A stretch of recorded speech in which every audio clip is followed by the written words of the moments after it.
Hello, people. So this is exciting. Rather than streaming gaming for a change, I'm going to be streaming a historical event. The day that Cyberpunk stopped being sci-fi because fucking Elon Musk was worried about AI taking over the world, so he thought, oh, I don't know, why don't we just merge the human brain with machines like science fiction writers have been predicting for ages? Yeah, William Gibson, eat your heart out. That is literally what is happening today. At least that's what he's claiming anyway. So, with any luck, we might be seeing some full-blown Ghost in the Shell shit coming true today, guys. Very exciting stuff. Yeah, wouldn't it be crazy if this is it? This is the day that we see a full-blown neural lace interface coming true. Like, if anyone's going to do it, it's going to be Elon Musk, right? um, yeah. So, but that's the thing. That's the thing. So, there's basically like three scenarios which could happen with AI in the future. Either we decide for whatever reason AI is too risky to build, and we just don't do it, which probably isn't going to happen. We create machines and the singularity happens and they outsmart us and the Terminator shit happens and they destroy the world.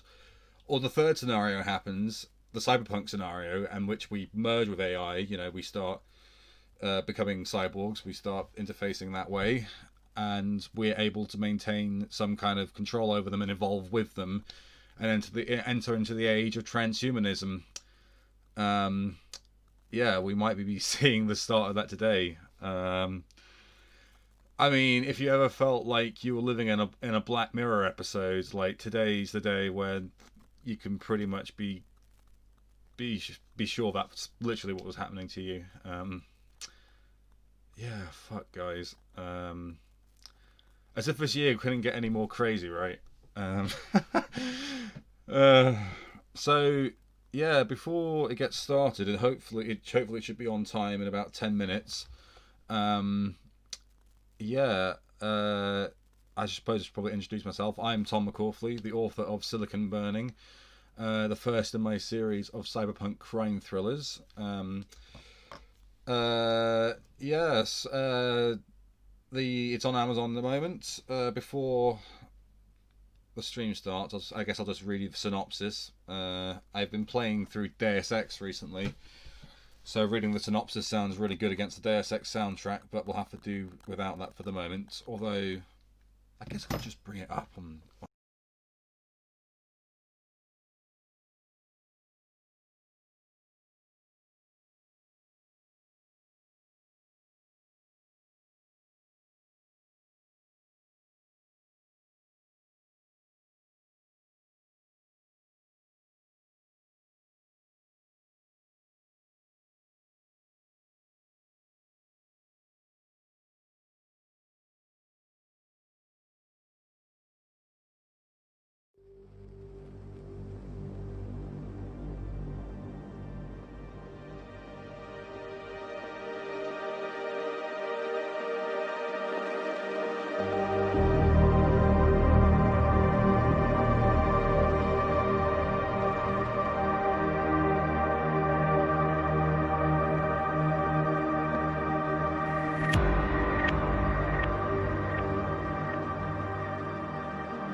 Well, now I feel like an idiot because I just realised I was speaking for those last few minutes on mute. Sorry about that, guys. Uh, Whoops. Okay, yeah, stream fails. It happens. Okay, hi guys. I'm Tom McCauley, author of Silicon Burning, the first in my series of cyberpunk crime thrillers, and we're here today doing something very special because today is the day that cyberpunk stops being sci-fi and starts officially becoming something in reality, because Elon Musk apparently today is going to be unveiling the Neuralink technology, his neural lace brain interface technology, which he has been talking about for a few years now, which is, he said, is going to bridge the gap between man and machine, and bring about the age of transhumanism. So one day we can merge with AI and stop it from taking over the world, and obviously help with more immediate things like disabilities and whatnot. But yeah, shit. This is it, guys. This might be the day that Elon Musk unveils some full blown Ghost in the Shell shit, and it would be Elon Musk, wouldn't it? Of course, it'd be Elon Musk unveiling it. Yeah, that guy. When he sets his mind to something, it becomes true, and the world just changes with it. It's just, yeah, whatever Elon Musk gets, what Elon Musk fucking wants. So yeah, it's crazy because this is the sort of stuff I've been writing about for you. Well, not just me, obviously. All the cyberpunk writers have been writing about for years, and now it's about to become true. When I was doing the research for Silicon Burning, I got really into futurism and came across this website called Future Timeline, which sort of predicts the future year by year. And all the stuff that was on there is now starting to come true, obviously, and it's just, yeah, it feels weird sometimes, but that's the world we live in, eh? Yeah, as if this year couldn't get any more crazy. And of course, Elon Musk was the one to bring it to us. Good old Muskie. But yeah, as I was saying, when I realised that before I realised I was on mute, it's interesting because there's basically like three scenarios that could happen in the future with AI. Either for whatever reason we don't build AI, which isn't very likely. We build AI and the technological singularity happens, and the Terminator scenario happens and it destroys us. Or the third scenario, the cyberpunk scenario, we merge with it and basically evolve along with AI to become transhumans, and that way we can maintain some sort of control over AI. And that's what Elon Musk wants to help create, Yeah, I mean, I guess I'd rather that happen than AI destroy the world, but it's just still just really feels really strange to me as a cyberpunk writer to see this stuff coming true. Because one of the things is when I was coming up with the name for the brain interface in my book, what to call it, in Ghost in the Shell, it's called the cyber brain, or whatever, in a Halo, it's called neural lace. And that's what Elon Musk decided to call it. So I thought, okay, so that's what Elon Musk is calling it. I'll go with that. And now today he's going to be unveiling that. Hopefully, I mean, it'll be interesting to see how far he's come along with it. I mean, he said it's a working prototype, but what does that mean? What can it actually do? What's its functionality? It's hard to imagine that he's gonna unveil, Motoko Kusanagi out on the stage. That'd be fucking cool, wouldn't it? Though, if he just unveils a full-blown fucking Section 9 cyborg ready to roll, that would be sick. But I don't think that's going to happen.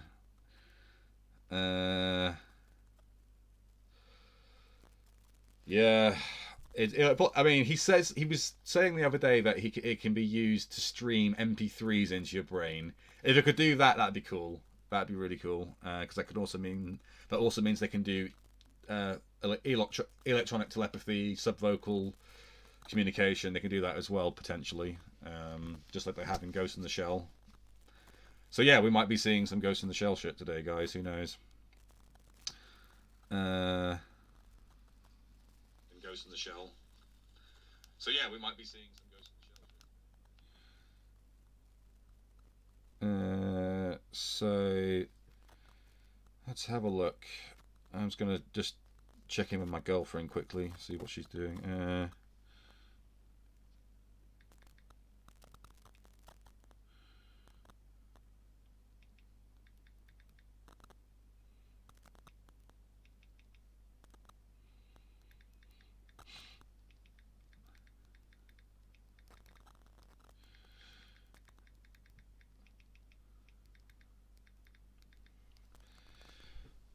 Don't be afraid to say hi, guys. I will be answering questions. I won't be able to answer questions that Elon Musk will be able to answer, so you'll have to listen out for that. But I'll be happy to provide my thoughts, such as they are, coming in. This is a weird feeling, guys.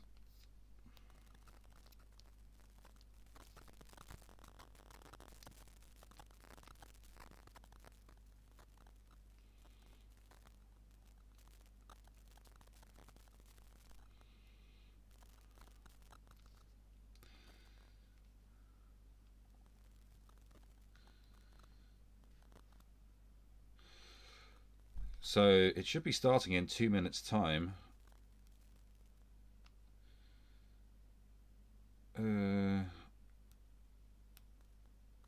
Here's hoping. Ooh, what's going on YouTube? Let's have a look. How am I doing? Definitely streaming pretty solidly on Facebook. Let's check how we're doing on Twitch.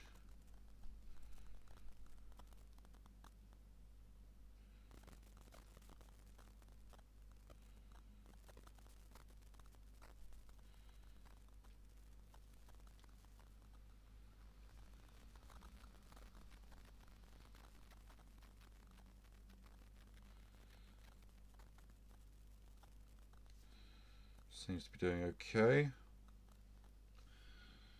And see how my YouTube feed is doing. I'm still getting used to the whole streaming things. I'm using Caster to stream to Facebook, Twitch, and YouTube all at once. One person watching on YouTube. Don't be afraid to say hello.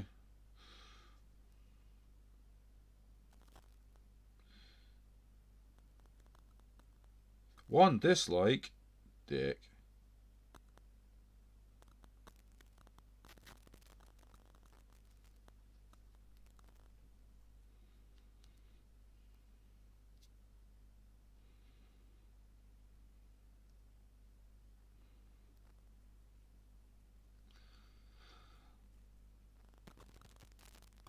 Come on, Muskie, where are you at?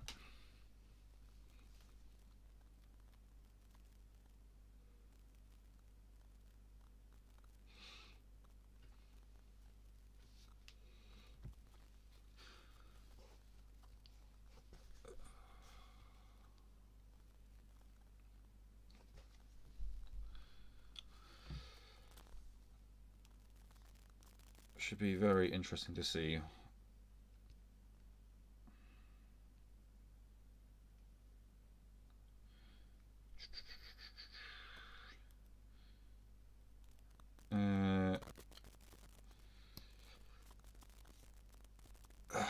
So yeah, I've been playing through Deus Ex lately. It's even better when you play it on New Game Plus mode when you've got all your upgrades from the first playthrough. They really kick ass. But goddamn, I just want Cyberpunk 2077 to hurry up already. I'm gonna stream the shit out of that game, guys. Every side quest, get as much content as I can, because I think you guys will like that.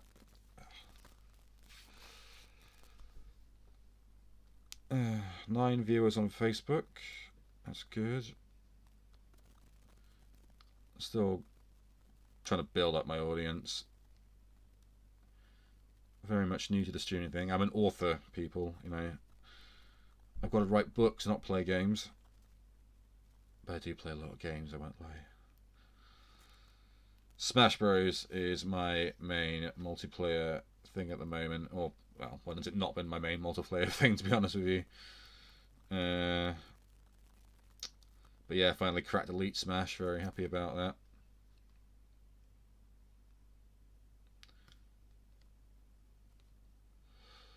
Okay, so stream's running a bit late, looks of it. Just refresh, make sure.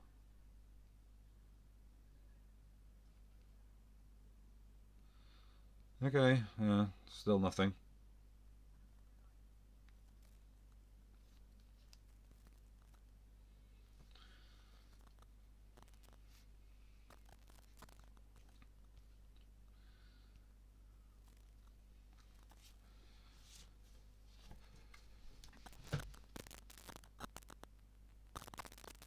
Muskie, where are you?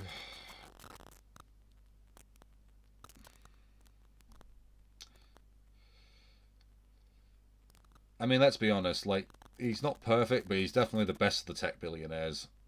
Elon Musk. Funny story, Kenji Arasaki, one of the sort of main anti-hero, I guess, of my story, is based on Elon Musk. And he's sort of Elon Musk and Mark Zuckerberg combined into one, with a bit of Bruce Wayne and Darth Vader thrown in for the mix. Why not?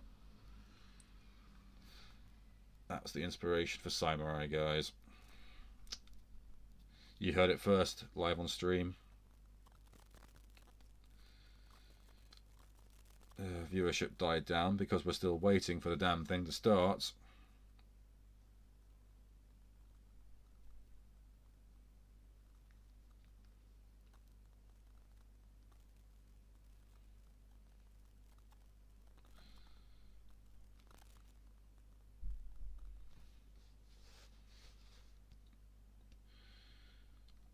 Come on, Muskie.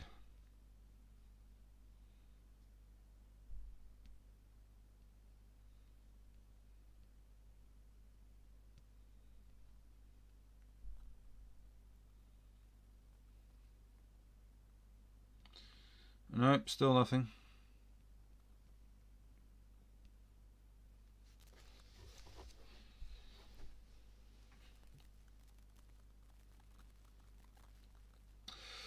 Sorry, guys. Unfortunately, I can't make the conference start any sooner.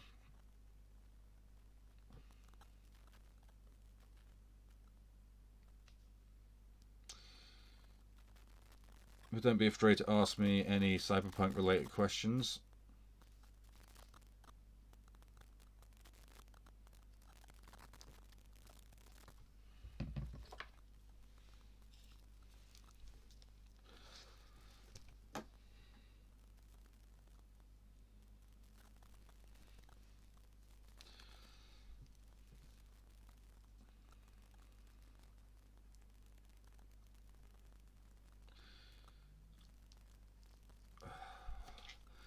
Oh, come on, Elon, where are you?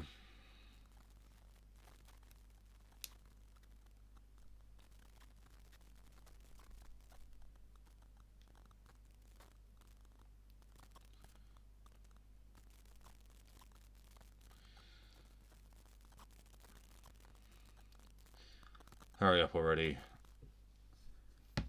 I want to see some Black Mirror shit.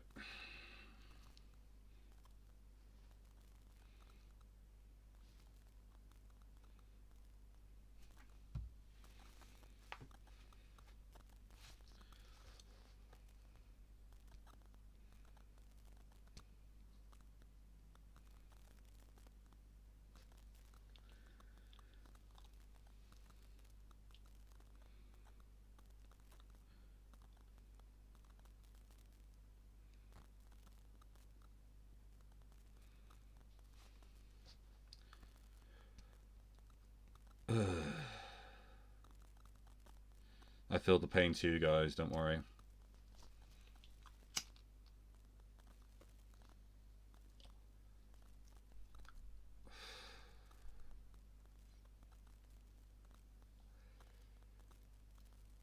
Don't be shy, say hi. While we're waiting, I'm just going to leave you with the ad for my book. Why not?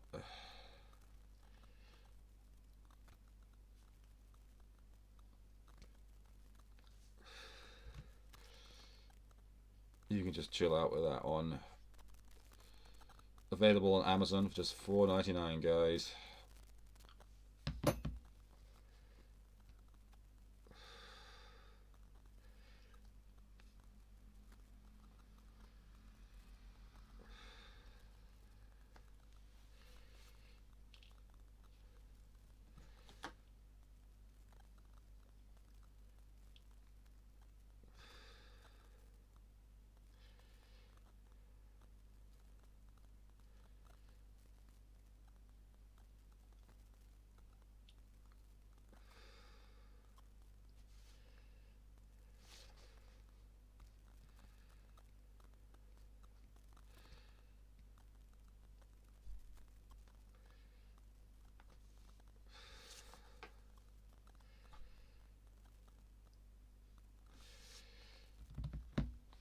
As soon as it starts, I'll let you know, don't worry.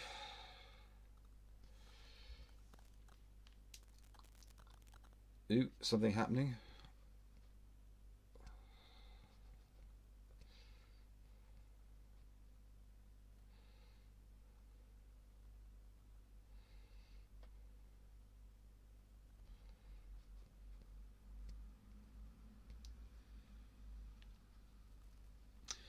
They must be having technical difficulty.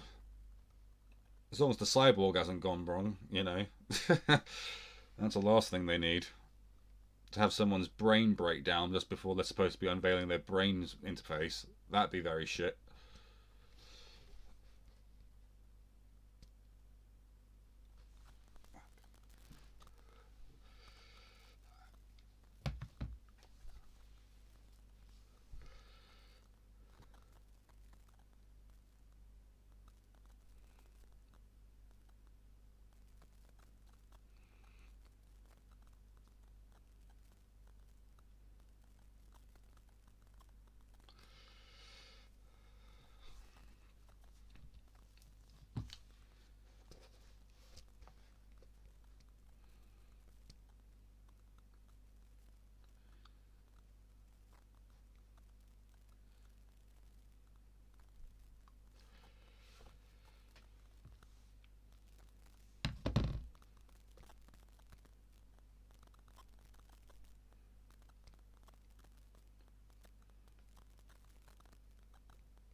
Anytime now. Come on, Muskie.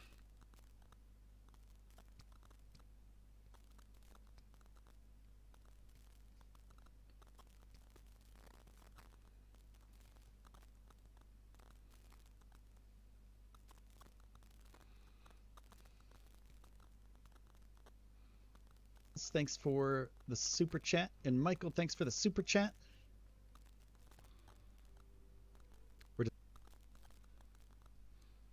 Okay, I just went over to someone. It's someone else doing a pre-chat for their stream.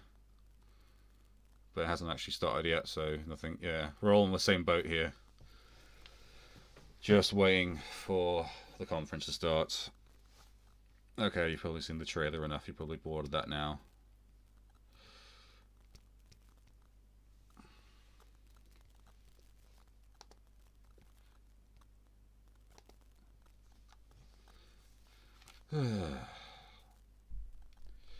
We want Muskie. We want Muskie. Where is he?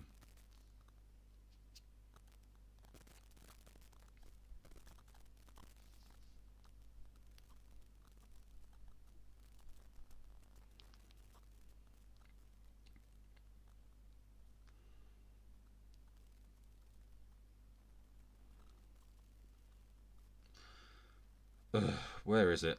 Where is he?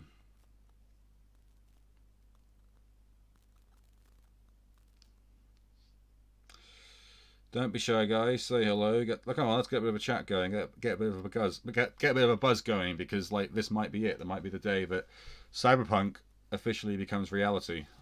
Like, how insane is that going to be, guys? Yeah. What apps will you want running on your brain? The MP3 thing definitely sounds kind of appealing. Not have to wear fucking headphones anymore. Downloading other languages, other Matrix, just like the Matrix, just jack in, learn kung fu. Whoa, that'd be sick.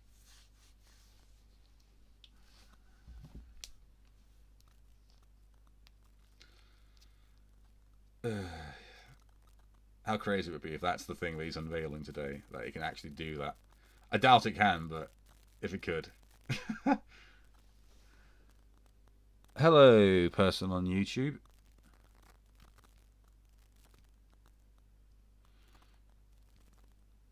Josh Arkland Carpentry, hello. How are you?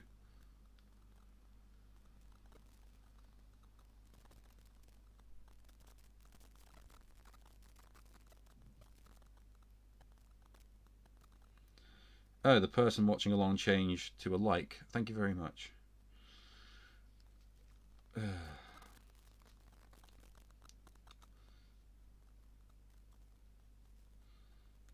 So yeah, I'm streaming live on Facebook, Twitch, and YouTube. So how many people we got on Twitch now? Let's have a look.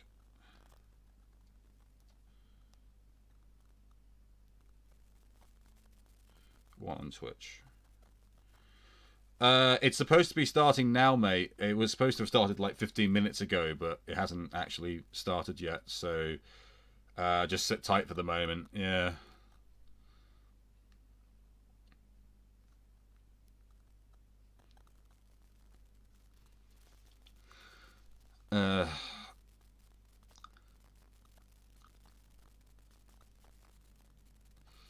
You a big Cyberpunk fan, Josh?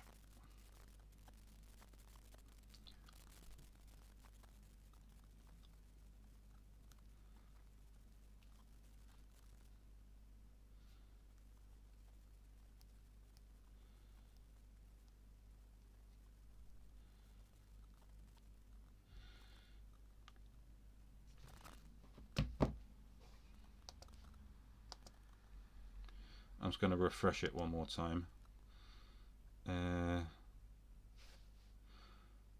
Oh yeah, that's what I was going to do. I was going to just read the synopsis of my book against the Deus Ex soundtrack because it sounds really good. So I'll just do that while we're waiting. Silicon burning. London has been upgraded. So have its nightmares. The year is 2045. Almost 30 years have passed since a devastating nuclear terrorist attack on London. Mothermind, an advanced artificial intelligence created by the Virtualife Corporation, now monitors British citizens 24/7. The boundaries between machines and humans are blurred. The gap between rich and poor is widened. The human race is diminishing and cybernetically enhanced transhumans are growing rapidly. The flames of rebellion are rising though, spurred on by an enigmatic hacker group known as Spiritform. But, after successfully infiltrating Virtualized network, one of Spiritform's members falls victim to Jack 21, the prolific serial killer that has been terrorizing the transhuman population of London. Now, Virtualife hires Arthur Wells, a cyborg private investigator and former cyber warfare specialist, to retrieve the data stolen by Spiritform before the secrets within are decrypted and revealed to the world. But little does he realize that he's falling into a deep corporate conspiracy and a whole new interpretation of a cat and mouse game. Pick this up at your peril. You'll not be able to put it down once you start reading. So yeah, that's my book, guys. Available on Amazon for just $4.99 ebook version or £15 for paperback. Yeah.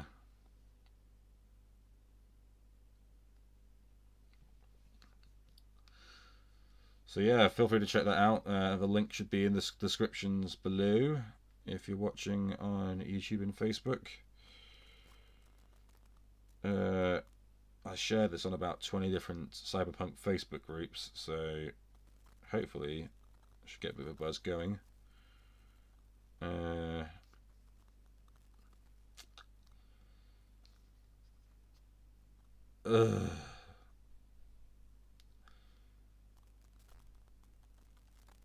Where is he? We want Muskie. We want Muskie.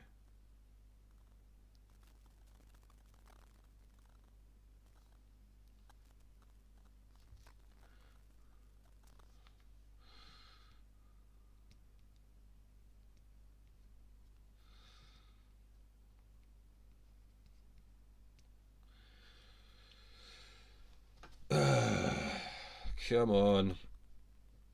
Get the show on the road.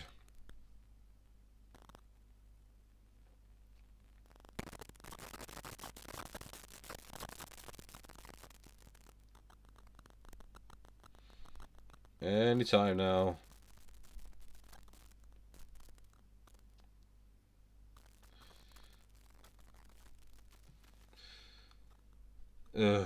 My mind map fell off the wall. Fuck, I need to fix that. Shit.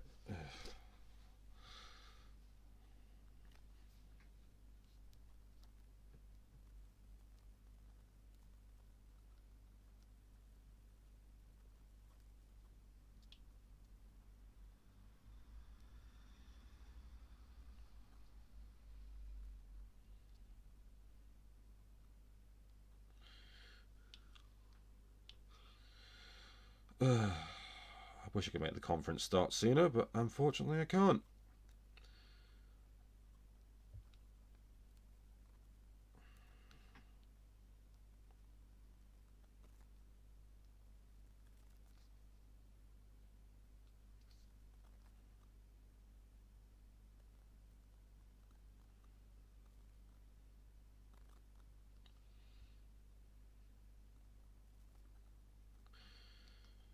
Ugh.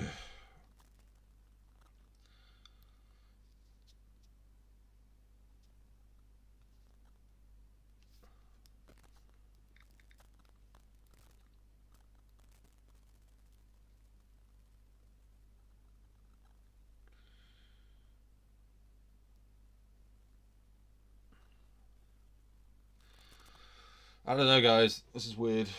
I mean, they must be having some sort of tech issue, otherwise they wouldn't be going. They wouldn't delay it this much. But whether it's delay with their streaming equipment or the actual brain interface, who can say? Ugh. Do you want to know what I think? It's the laughing man. It's the laughing man from Ghost in the Shell, guys. Clearly, he's fucking with Elon Musk equipment. I mean, wasn't it supposed to be around this time as well that the initial incident happened in the anime? It was a few years before. I mean, the series takes place in 2029. It was around about this time anyway. I mean, shit. That's weird, isn't it? Ugh. Yeah, Blade Runner happened last year, guys. I had a little celebration thing for Blade Runner Day. Had my promotion for my book. Put it up on sale. I'll probably put it up on sale again when Cyberpunk 2077 comes out as well.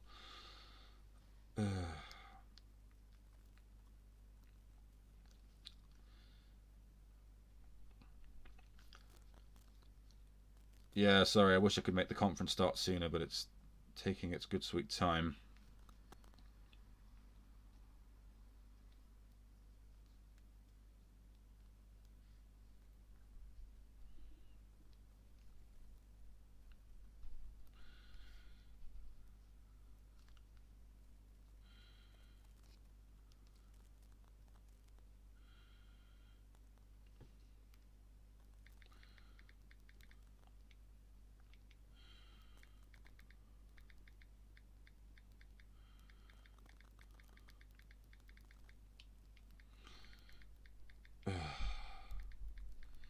Don't be afraid to say hi.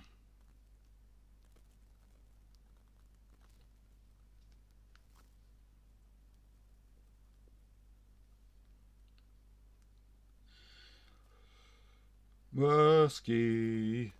Musky.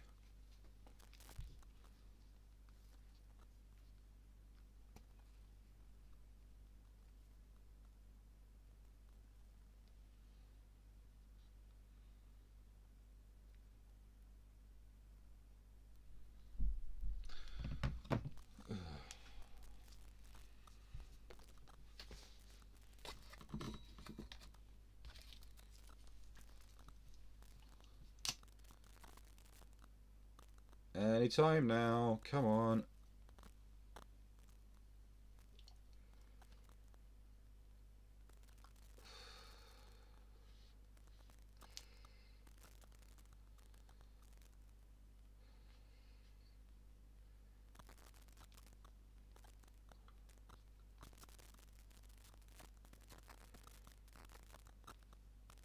He's taking his good sweet time. Hi, Howard. How are you?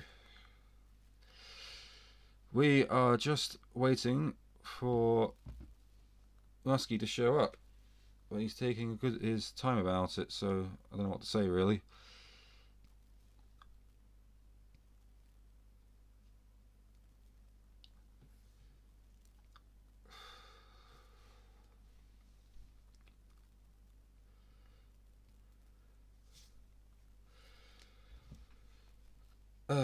So for those of you who just joined us, I am Tom McCaughley, the author of Silicon Burning, the first in my series of cyberpunk crime thrillers.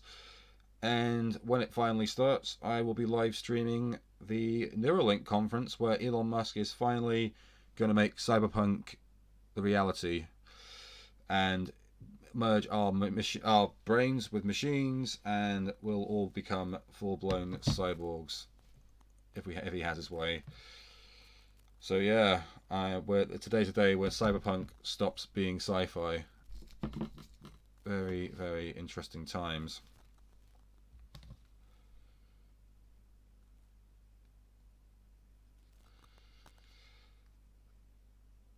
Seven people watching on Facebook. One on YouTube. Good for you, mate. If you're unfamiliar with my work, I'm just gonna... So yeah, this is my book, Silicon Burning.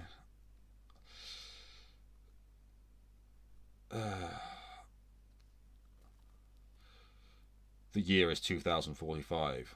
Almost 30 years have passed since a devastating nuclear terrorist attack on London. Mothermind, an advanced artificial intelligence created by the Virtualife Corporation, now monitors British citizens 24/7. The boundaries between machines and humans have blurred. The gap between rich and poor has widened. The human race is diminishing, and cybernetically enhanced transhumans are growing rapidly. The flames of rebellion are rising, though, spurred on by an enigmatic hacker group known as Spirit Form. But after successfully infiltrating Virtualife's network, one of Spirit Form's members falls victim to Jack 21, a prolific serial killer that's been terrorizing the transhuman population of London. Now, Virtualife hires Arthur Wells, a cyborg private investigator and former cyber warfare specialist, to retrieve the data stolen by Spirit Form, before the secrets within are decrypted and revealed to the world. But little does he realise that he's falling into a deep corporate conspiracy and a whole new interpretation of the cat and mouse game. Pick this up at your peril. You'll not be able to put it down once you start reading. So yeah, that's my book, guys. Available on ebook format for just $4.99.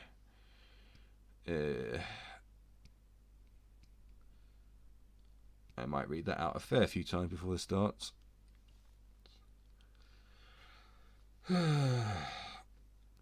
He does like to make us wait, doesn't he?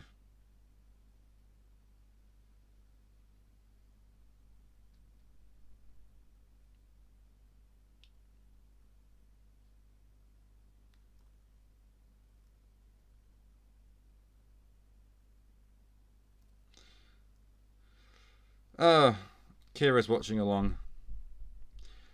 My mic does sound good, thank you very much. Yeah, I bought it recently. It was fairly cheap actually, only about £25. Yeah, I'm quite pleased with it. It's a fairly new streaming setup I've got going.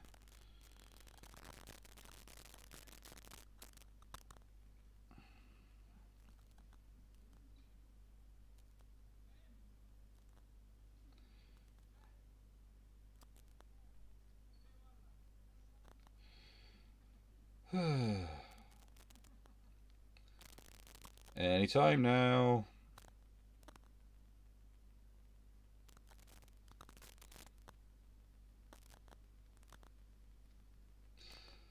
So yeah, my girlfriend's watching along with us on Facebook. That's cool. Hey Kira. Mwah. Love you, babe.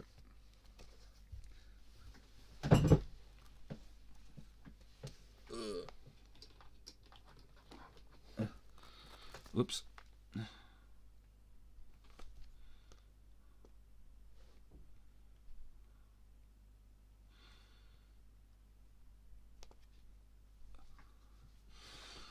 Good audio really does make a difference, doesn't it? Yeah. It took a bit of adjusting, to be honest with you, but I'm happy with it now. 10 people watching on Facebook. Yay. High roller. That's me. No, I'm a noob at all this. Been streaming Deus Ex, Deus Ex lately, but really I want to stream Cyberpunk 2077, but they're making us wait for that too. But good things comes to wait. But good things come to those who wait. Even the Cyberpunk dystopia, apparently. You know. Where am I broadcasting from? From London. That's where I'm based at the moment.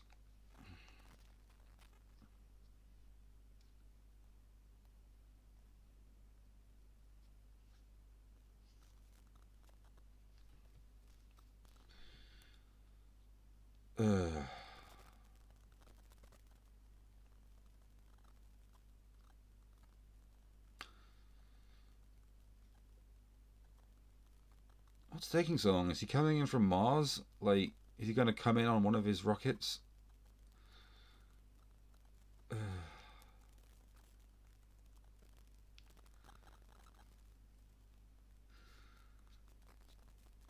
That'd be a pretty cool entrance there, wouldn't it? Or just, you know, unveil that he's become fucking Iron Man like everyone thought he was going to do. That'd be sick.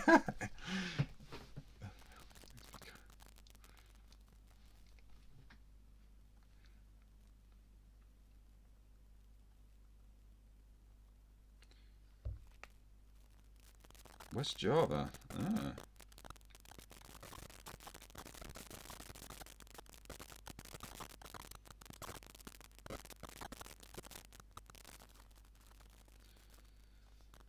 Ah, wow. I've got an international audience.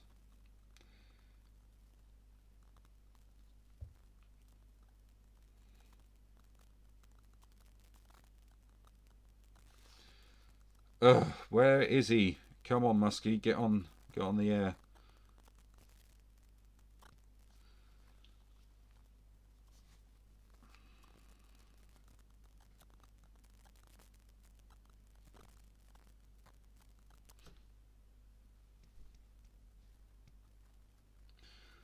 I'm supposed to be working tomorrow as well. Fuck me.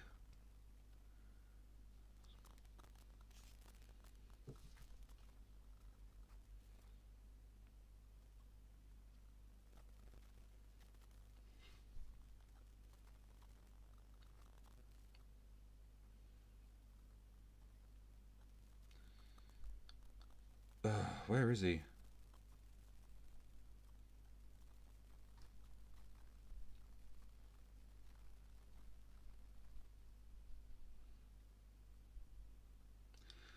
He does. I think, yeah, Elon Musk does have strange body language. I think he's autistic, most likely, but, you know, a lot of geniuses are.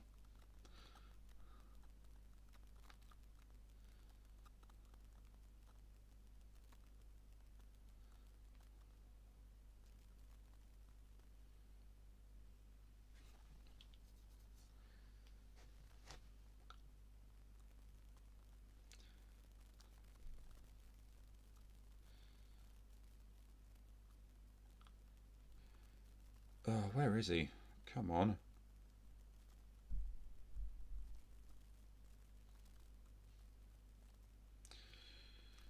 He is making us wait for it.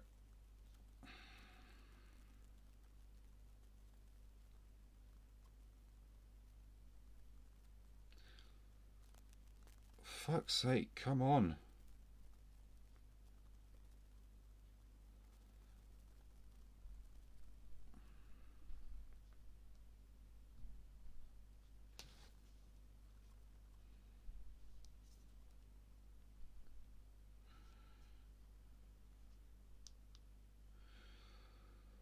Don't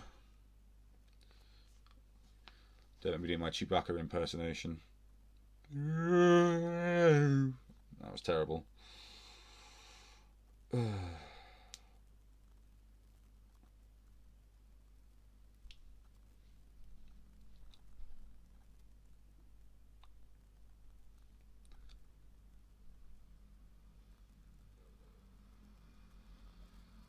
Musky, Musky.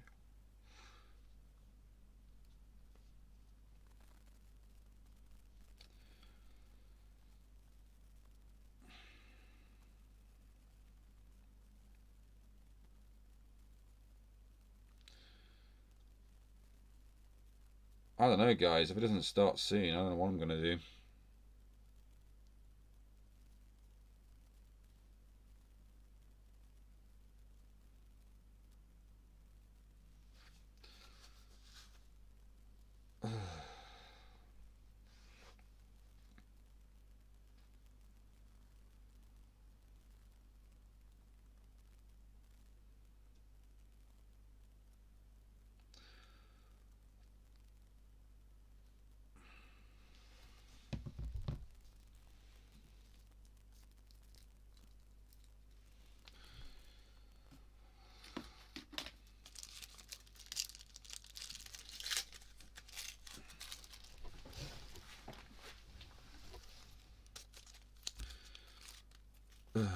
1 second.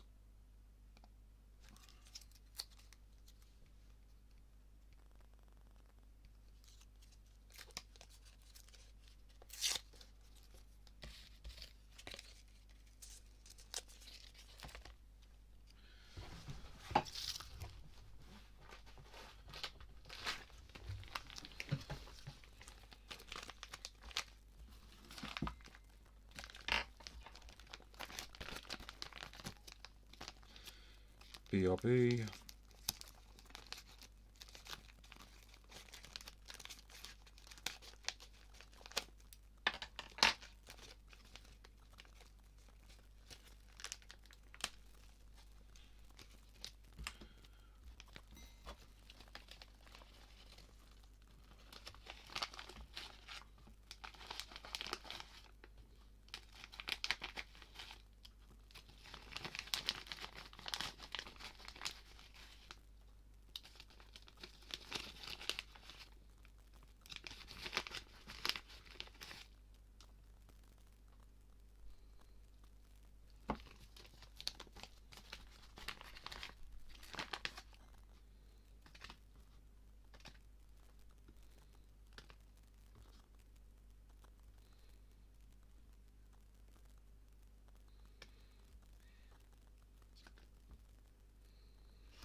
Hopefully it won't be much longer.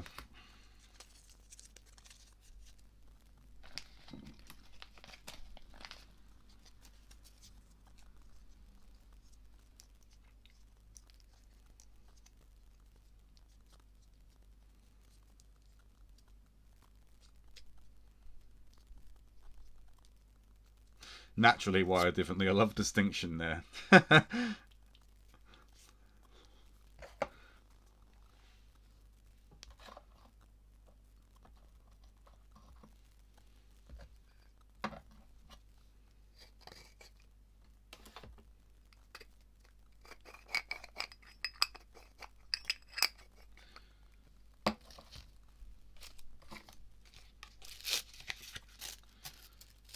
Any time now.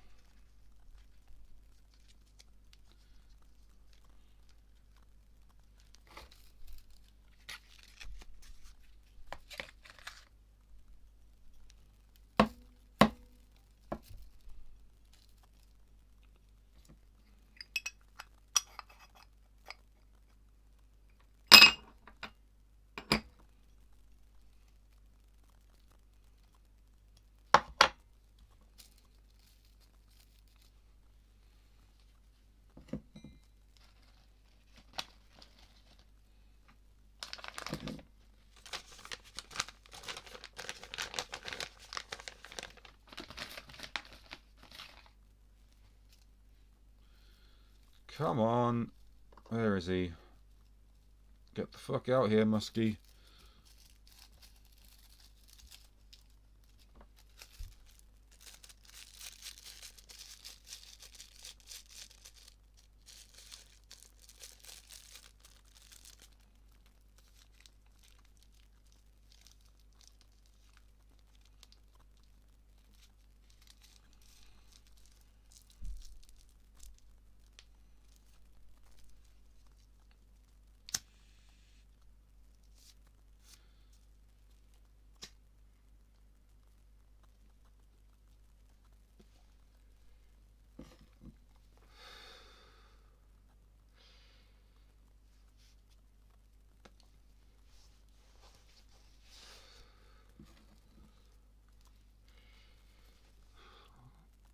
the fuck is he? Oh, here we go.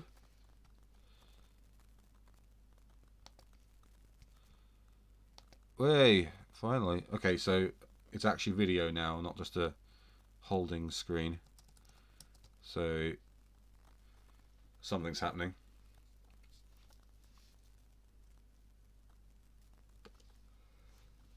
Exciting shit, guys.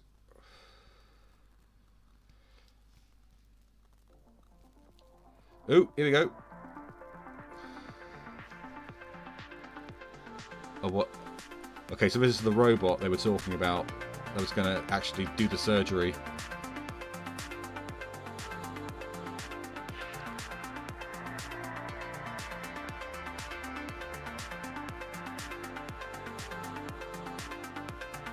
Oh man, is that the actual live surgery? On a person or on an animal? On a pig? Socially distant audience, of course. All right, welcome to the Neuralink product demo. I'm really excited to show you what we've got. I think it's going to blow your mind. The primary purpose of this demo is actually recruiting. So I'm going to emphasize this at the beginning and then again at the end. We're not trying to raise money or do anything else. The main purpose of this is to convince great people to come work at Neuralink and help us bring the product to fruition, make it affordable and reliable, and such that anyone who wants one can have one. And so I want to emphasize the purpose of Neuralink. Like, anyone who wants, we're going to have one. What's our goal? Our goal is to solve important spine and brain problems with a seamlessly implanted device. So you want to have a device that you can basically put in your head and feel and look totally normal, but it solves some important problem in your brain or spine. And the reality is that almost everyone over time will develop brain and spine problems. These range from minor to very severe, but if you live long enough, everyone's going to basically have some kind of neurological disorder. And these range from memory loss to brain damage, but the thing that's important to appreciate is that an implantable device can actually solve these problems. I think a lot of people don't quite realize that. But all of your senses, your sight, hearing, feeling, pain, these are all electrical signals sent by neurons to your brain. And if you can correct these signals, you can solve everything from memory loss, hearing loss, blindness, paralysis, depression, insomnia, extreme pain, seizures, anxiety, addiction, strokes, brain damage. These can all be solved with an implantable neural link. This is an extremely fundamental thing, and I think a lot of people don't quite understand that. The neurons are like wiring, and you kind of need an electronic thing to solve an electronic problem. So current medical research, we'll just go through what is the state of the art in medical research, and then what's the state of the art in what consumers or people in general can get. So the current medical research has shown that you can read neurons in a human's brain. So there's something called the Utah array, which has about 100 channels per array. But it's like, kind of like it's a bed of rigid spikes that's literally inserted with an air hammer. So, that's slightly discomforting, I think. And there's wires and a box on your head, and so it's some infection risk. And obviously, it will look pretty weird if you walk around with boxes on your head. Yeah, but you want to be cyberpunk as fuck, right? And in order to use it, you have to have an expert medical professional there, and it's only been done in a few dozen people. So, but it is served as an important proof of concept that this can be done. So, we did want to point this out and show that this actually does work. It's just not something that the average person could use effectively. And then in terms of what is currently available, there is something called deep brain stimulation, where they put electrodes, a small number of electrodes, in your brain, and will actually zap your brain with an electric current. Fuck. And it's valuable for its uses, but it can't read or write high bandwidth information. I would say this is sort of a bit like sort of kicking the TV, which does work, but not always, and it has limitations. Nonetheless, this has greatly helped over 150,000 people, and it's actually, despite being somewhat of a brute force approach, it has been very effective for a lot of people, and this is what's currently available. So we want to radically improve this by multiple orders of magnitude, improve it by a factor of 100, then 1,000, then 10,000. So going into the Neuralink architecture, what we've done over the past year is dramatically simplify the device. So we about a year ago, we had a device which had multiple parts, including a piece that had to sort of sit behind your ear, and it was complex, and you wouldn't still look totally normal. You'd have a thing behind your ear. So we've simplified this to simply something that is about the size of a large coin, and it goes in your skull, replaces a piece of skull, and the wires then connect within a few centimeters or about an inch away from the device. And this is sort of what it looks like. Okay. So, yeah. This is our little device. It does, that thing at the bottom is just to hold the threads in place, because they're just like little fine wires. I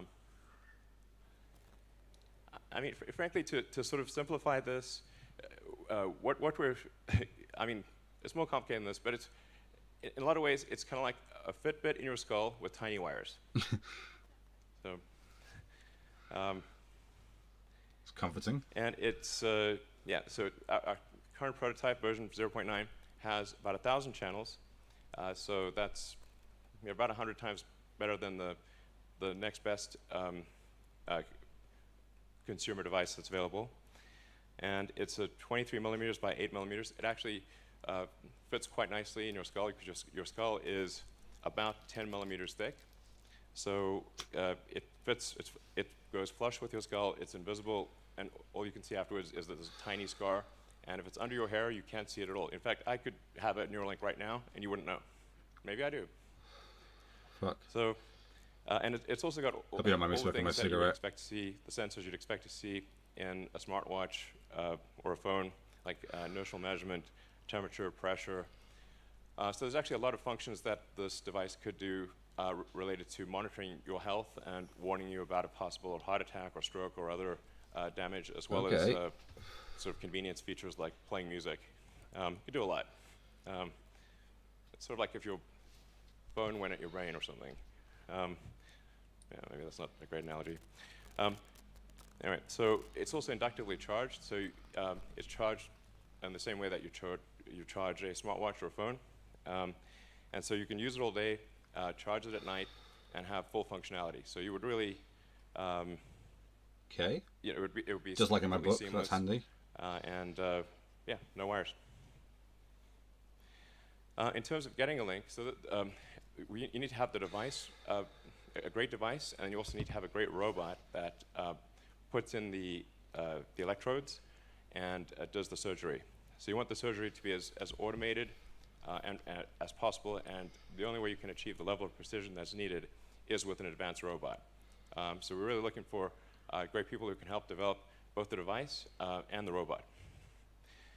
And we feel confident about getting the link procedure, the installation of a link, done in under an hour.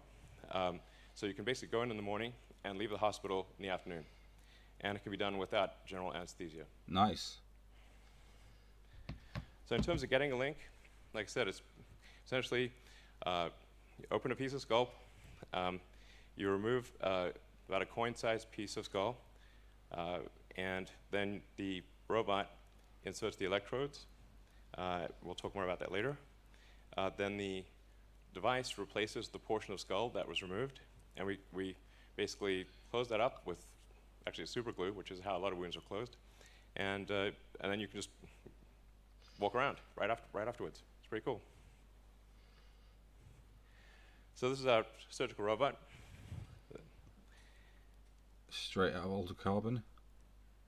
And we actually ultimately want this robot to do essentially the entire surgery. So in everything from incision, removing the skull, inserting the electrodes, placing the device, and then closing things up and having you ready to leave. So we want to have a fully automated system. And to be clear, this robot does actually work. We've used it for all of the implantations. Wow.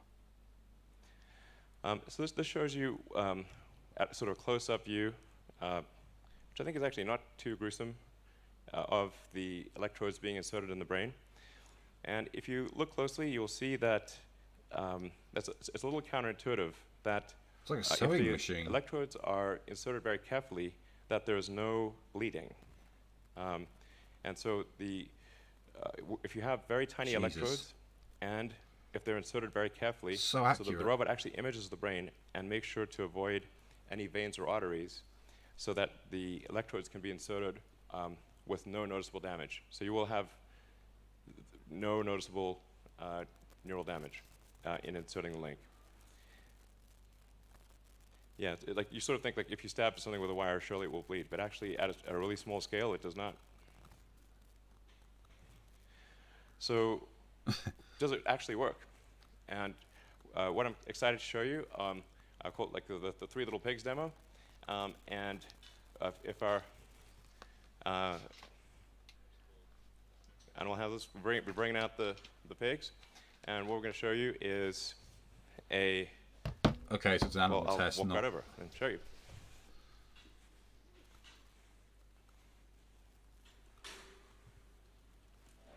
Okay, so it's animal So what we prototype, have not in human. number one is Joyce, and she does not have an implant.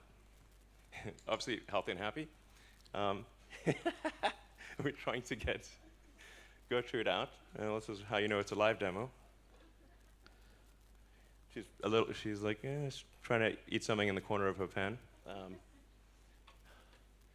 on, Gertrude, let's go. Come on. Snacks are this way. Oh man. All right, we'll wait. We'll give Gertrude a second, and we'll move on to Dorothy. Sometimes the pigs are a little shy.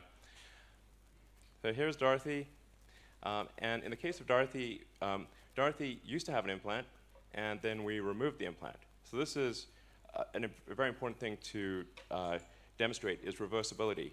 So if you have a Neuralink, and then you decide you don't want it, or you want to get an upgrade, and the Neuralink is removed, is it removed in such a way that you are still healthy and happy afterwards? And what Dorothy illustrates is that you can put in the Neuralink, remove it, and be healthy, happy, and indistinguishable from a normal pig. Oh, thanks, Dorothy. Normal pig. All right. Man, Gertrude, are you serious? Okay. Don't work with animals, people. Well, should we bring them all out or something? Would that be better? How about everyone just comes into this pen? We'll have a few, it'll be a little crowded, but whatever.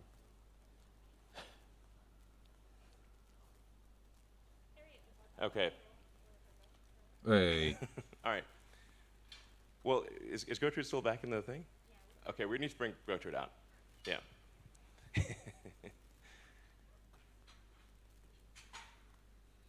Come on, Gertrude. Live demos. This is real live demo. All right. Maybe we can zoom in to do I want to see a cyborg piggy. Come on. She's clearly very interested in something at the back of a pen.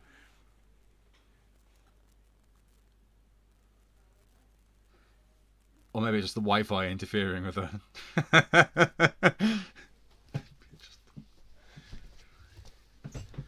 Can you see her? Or? All right.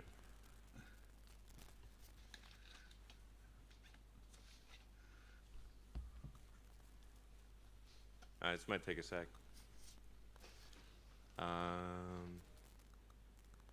Well, this worked earlier.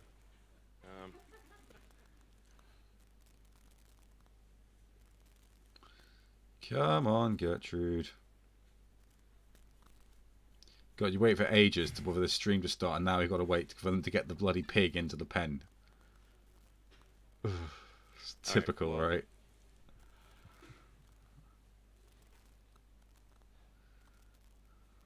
What if we lift the curtain and then zoom in?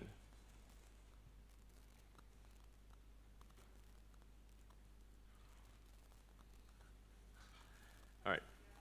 Here we go. Great. Hey. Great. So there it is. Jeez. Okay. This is a high energy pig. All right. Gertrude, thanks for What? coming out. So what the beeps you're hearing are real-time signals from the Neuralink in Gertrude's head. So this Neuralink connects to neurons that are in her snout. So whenever she snuffles around and touches something with her snout, that sends out neural spikes, which are detected Oh, shit. here. And so on the screen, you can see each of the spikes from the 1,024 electrodes. And then if she snuffles around, touches her snout in the ground, or you kind of feed her some food, pigs love food, then you can see the neurons will fire much more than when you're not touching the snout. And that's what's making the beeping sound. All right, cool. So as you can see, we have a healthy and happy pig. Initially shy, but obviously high energy and kind of loving life. And she's had the implant for 2 months. So this is a healthy and happy pig with an implant that is 2 months old and working well. Yeah. Nice. All right, cool. And then we actually have, I hope this works, so we said, well, what if we do 2 Neuralink implants? And we've been able to do dual Neuralink implants in, actually, I think 3 pigs at this point, and we have a couple of them here.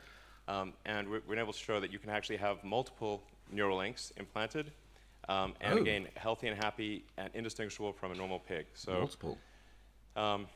So it's possible to have multiple links in your head and have them all be sending out signals and be working well.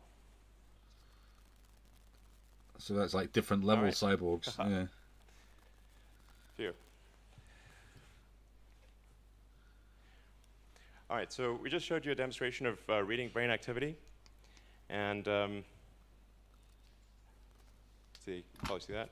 As I was saying, each of those dots represents a neural spike. And the blue chart at the bottom is showing an accumulation of neural spikes in that region. So in terms of additional brain reading activity, when we have, say, one of our pigs on a treadmill, pig on a treadmill, it's funny concept, really. And we take the readings from the neurons, and we try to predict the position of the joints. And so we say we have the predicted position of the joints, and then we measure the actual position of the joints. You can see that they're almost exactly aligned. So we're able, with a wireless neural implant, to actually predict the position of all of the limbs in the pig's body, with very high accuracy.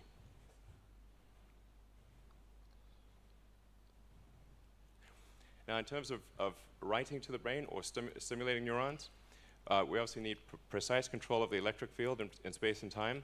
We need a wide range of current for different brain regions. Some regions require delicate stimulation, some require a lot of current, and you want obviously no harm to the brain over time. So this is like the Matrix downloading stuff into your brain technology eventually, we hopefully. analyze the stimulating neurons is with a 2-photon microscopy. I always have trouble pronouncing that, microscopy. And it's very impressive technology. You can actually literally see in real time how the neurons are firing. So the red sort of things are the neurons. The red sort of flashing things are the neurons firing, or I should say the electrodes firing. So the red things are electrodes firing, and then the green are the neuron bodies responding to the current from the electrode. So you can see them lighting up different brain regions. And then by carefully controlling the electric field, you can actually have one electrode influence possibly 1,000 or 10,000 neurons. So although you might only have 1,000 electrodes implanted, you could be influencing millions of neurons. And this is just a similar chart showing stimulation at different power levels.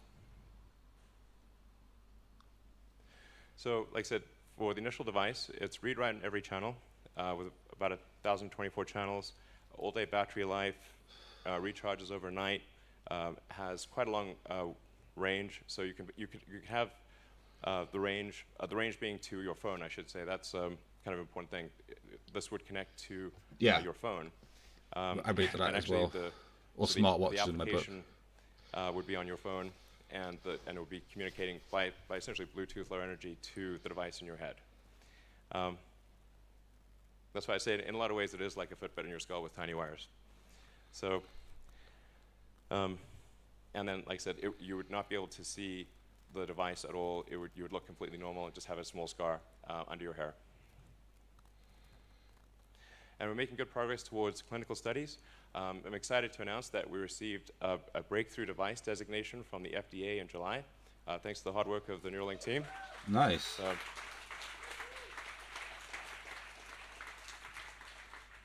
So I want to be clear, we're working closely with the FDA, and we'll be extremely rigorous. In fact, we will significantly exceed the minimum FDA guidelines for safety. We will make this as safe as possible. Just as with Tesla, while it is legally possible to ship a 1-star car, at Tesla, the only cars we make are 5 stars in every category. So we actually maximize safety, and we'll take the same approach here at Neuralink.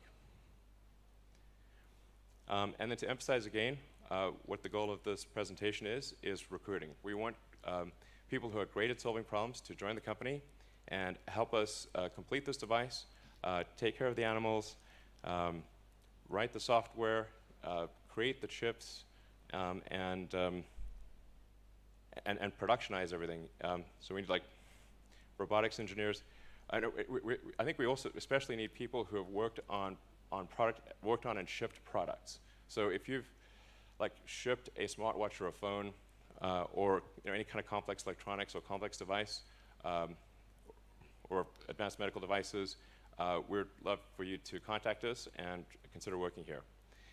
So, and a very important point to emphasize is that you do not need to have prior experience on brains. So a lot of people think, well, I couldn't possibly work in Neuralink because I don't know anything about how brains work. And that's okay, you can learn, but we need software engineering, we need mechanical engineering, electrical engineering, like I said, chip design, robotics, and all the things that a company needs to work. So please send in your resume. Actually, it's not just engineering, obviously everything at Neuralink. So now let's actually move to questions. So we've piled questions that have been asked over the internet, and so we'll do live Q&A.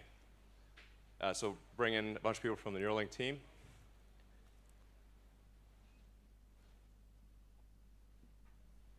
All right.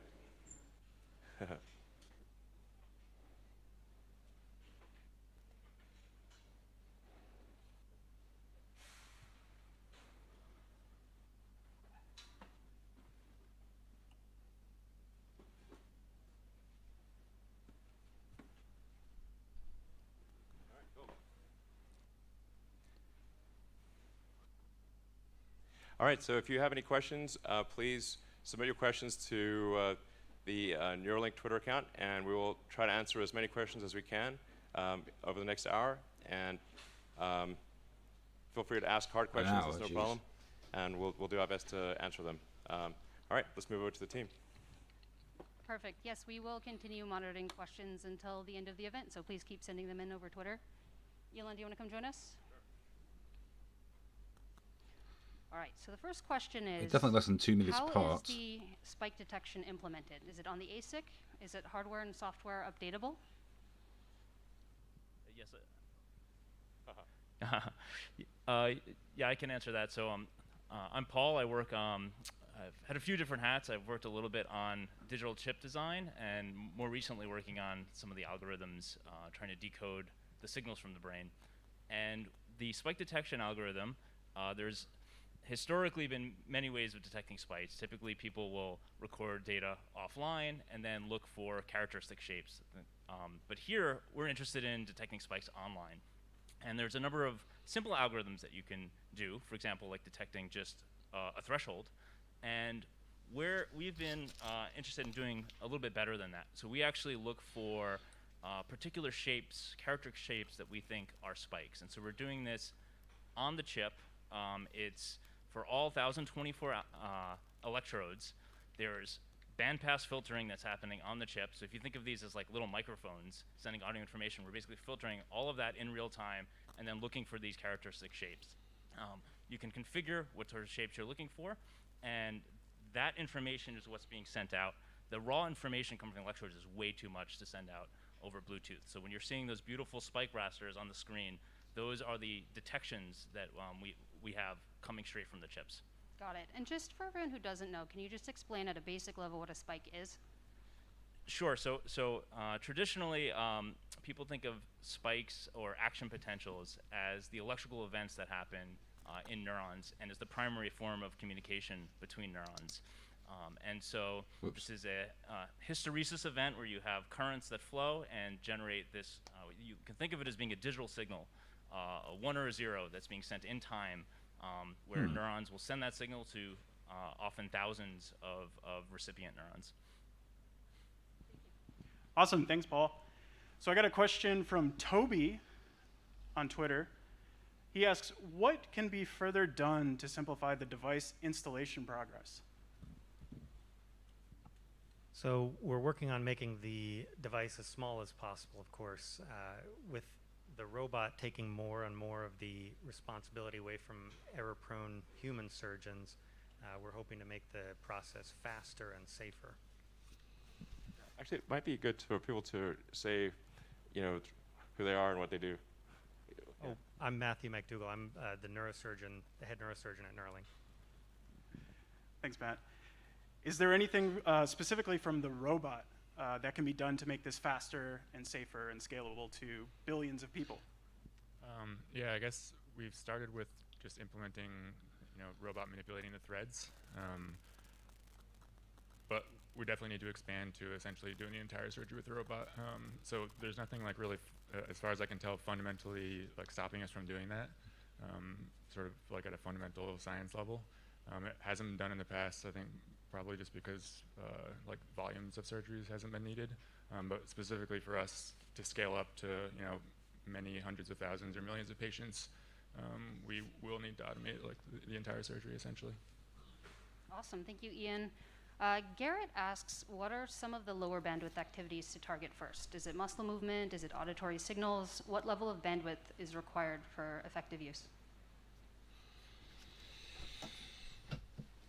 So there's a couple of... Joey, Just to say who you are and what you do. Hi, my name is Joey O'Doherty. I'm a neuroscientist and neuroengineer working on decoding from the brain. So there's some low-hanging fruit that I think can really be impactful to help many people's lives, and that's restoring movement and communication in, for example, a spinal cord injured patient. And there's a lot of antecedents in the academic world where there have been very nice demonstrations of doing this. And we think we can take our technology and really bring that to the home, something people can take home with them and improve their lives. Fantastic. Gil, there's a fun one next. All you. Yeah, so we're fielding questions from Twitter, so there's going to be some funny comments.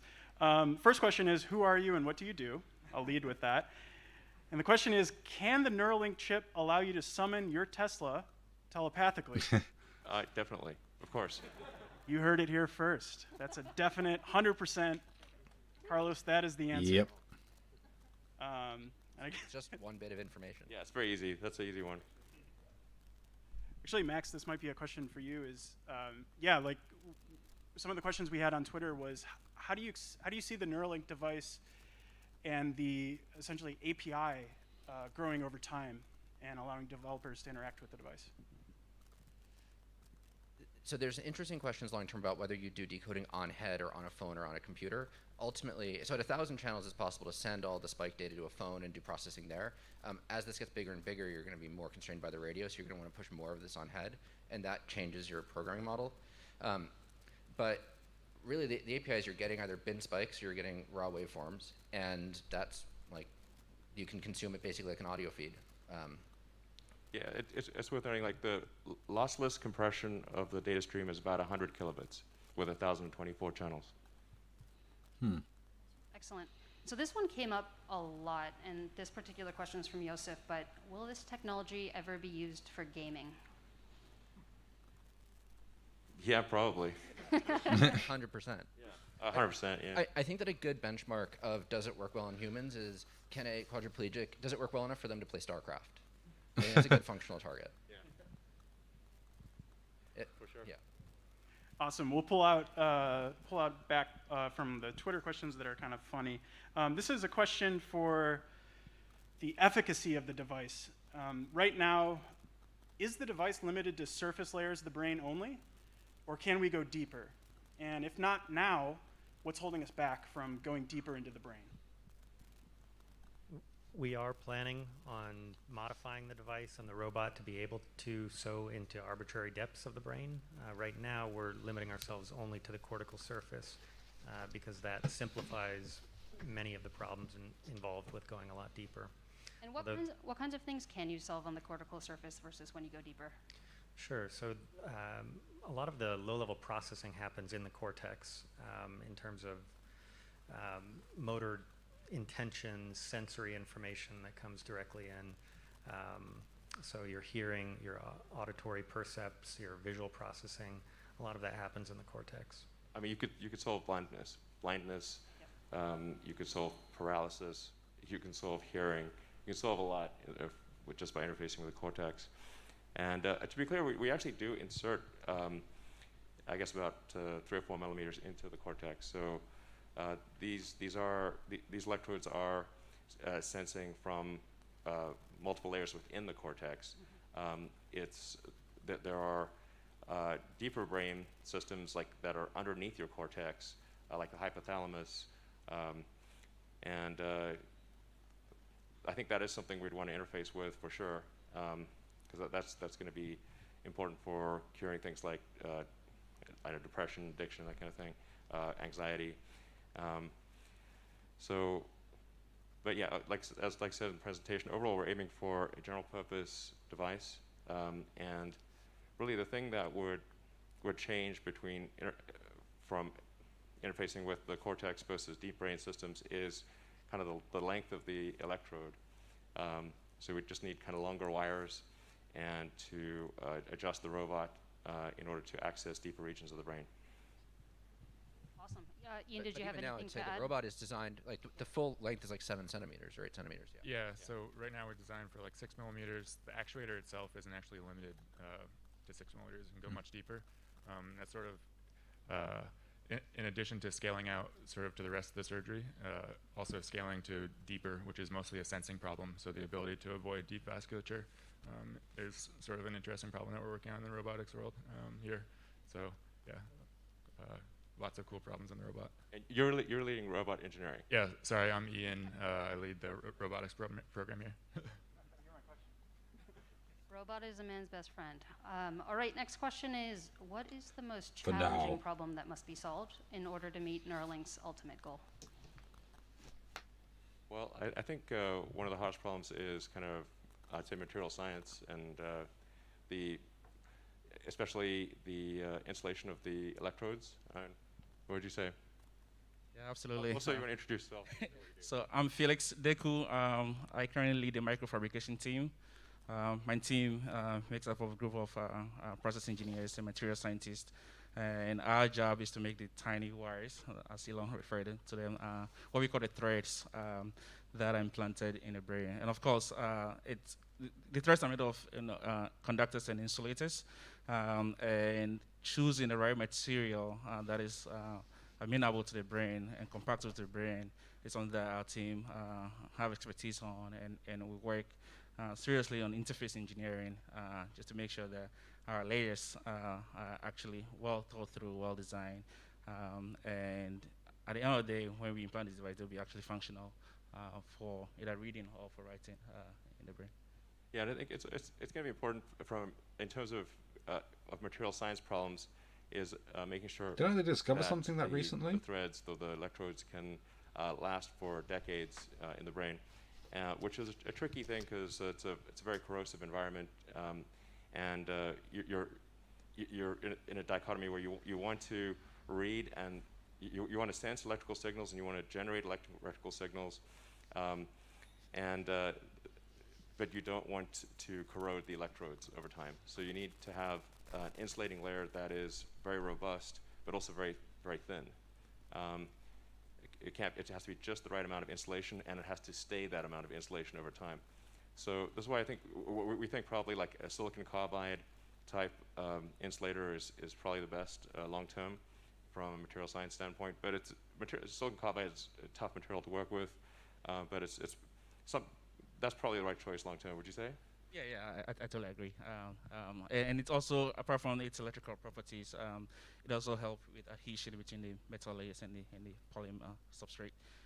Another thing that we're also looking at is, since we're actually reducing the electric dimensions, the electric side, the actual side that actually speaks to the neuron, also have what we call high resistance to the signal. So we actually look into like material engineering that will. When people go back and watch this footage in like so that we can actually 20 years time, I hope the reaction is, why are they all wearing masks and not? Oh, so that was the beginning of us all wearing masks. How thin? So one strand of your hair is about 100 microns in diameter. Forever. We can think about dividing that into 20. So one of the thickness that we're working on is about 5 microns. And we have this possibility. I'm just going to get a drink, guys. BRB. In the nearest future. Yeah, we think we can probably go sub-micron in thickness, but obviously, as the thinner you make the wire, the harder it is to sense the signal and to do stimulation because there's less cross-sectional area for the current.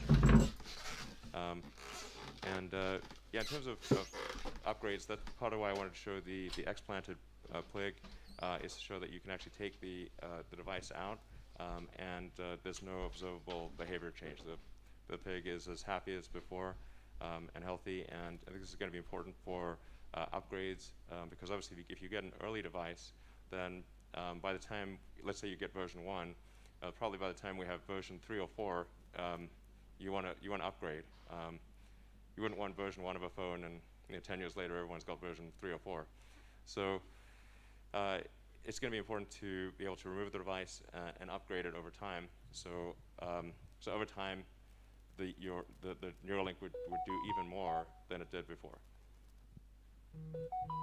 Awesome. So here's a question about the device. We have been talking a lot about read speeds and we haven't talked about read or write speeds. DJ, what are the read and write speeds of the device? If you think of it like a computer. When you say speed, what do you mean? Like, how quickly can you read information from the brain, and how quickly can you write information in the brain? Okay, so let's see. So one of the things to highlight is that DJ, what do you work on?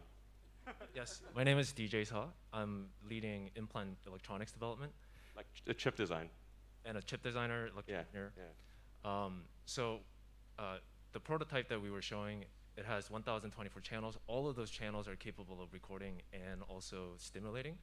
And in terms of recording, as Paul mentioned, we do have on-chip algorithms to do a level of compression and extracting the signals of interest, in this case, spikes, neural spikes. Sure. And those things are actually happening at a much faster speed than your brain even is processing those information. Well, do you want to say like things like time resolution, like within how many milliseconds can you detect a spike, and what's the just some technical data? So in terms of the signals that we're collecting, we're digitizing them at 20 kilohertz. Generally, the signals of interest are anywhere between about a millisecond in width, and so we sort of sample it at 20 times that speed. And we have analog to digital converters that divides that into 1024 levels, so 10-bit resolution. And the spike detection is done in less than 900 nanosecond, which is really, really a fast time. And it's only sort of determined by the speed of the clock. And for making sure that our implant is low power, we're running them actually at a very slow speed. And then for stimulation, we can actually create any arbitrary waveforms with about 7 microsecond of resolution. So basically, whatever you want to draw, we can stimulate and generate those pulses through any combination of our electrodes. And this is just version 0.9, or aspirationally version 1. As we go to version 2, 3, 4, these things will expand, I think, ultimately by orders of magnitude, many orders of magnitude. Great. Everyday Tesla asks, how big is the Neuralink team, and how much do you expect it to grow in the near future? We're about 100 people right now. I think over time, there might be 10,000 or more people at Neuralink. So I think, yeah. Couple orders of magnitude? Yeah, exactly. A couple orders of magnitude. Those are one of my favorite phrases. Yeah, just, a couple orders of magnitude is no big deal. Yeah, probably the number of electrodes will grow with the number of people at the company. Hopefully that's a super linear relationship. Yeah. Well, we might need a million people at the company then. Yeah, super, yeah, even more. Yeah. Ideally, super linear. Our hiring quotas are determined by our channel counts. Yeah. Maybe it's 10 to 1 ratio or something. Yeah. Cool. So Twitter asks, how does the implant system fare against various disturbances from the outside, like electrical, magnetic, Wi-Fi, radio? Yeah, so the current version of the implant that we have is using Bluetooth low energy radio. So similar to any Bluetooth devices that are out there, they are able to coexist with other devices that are using and sharing our same spectrum in 2.4 gigahertz. Obviously, as you imagine, when you go to concerts or there's just a lot of people, the signal quality does degrade because it is a pretty congested spectrum. So we are actually working on some new versions of the radio that are operating at different frequencies to be able to also send out a lot more data and have it be scalable to millions of electrodes. And then also in terms of sort of electromagnetic compatibility and interferences, obviously it's very important for us to coexist with other systems and just disturbances out there. So there are also well-documented guidelines from FDA that we'll be following and doing a lot of testing for. Fantastic. We are going to take an audience question. Fred, take it away. So we all want to play StarCraft using Neuralink, but what are some likely first applications? Well, I don't know if we all want to play StarCraft. There are other games. There are other games to play, exactly. But also StarCraft. Yeah. So our first clinical trial is aimed at people with paraplegia or tetraplegia, so cervical spinal cord injury. We're going to enroll, we plan to enroll a small number of patients to make sure the device is safe and that it works in that case. Yeah, so actually just to elaborate on that, if somebody is like a severe spinal cord injury, to the degree that they have very limited control even over their facial muscles, then but with this implant you can actually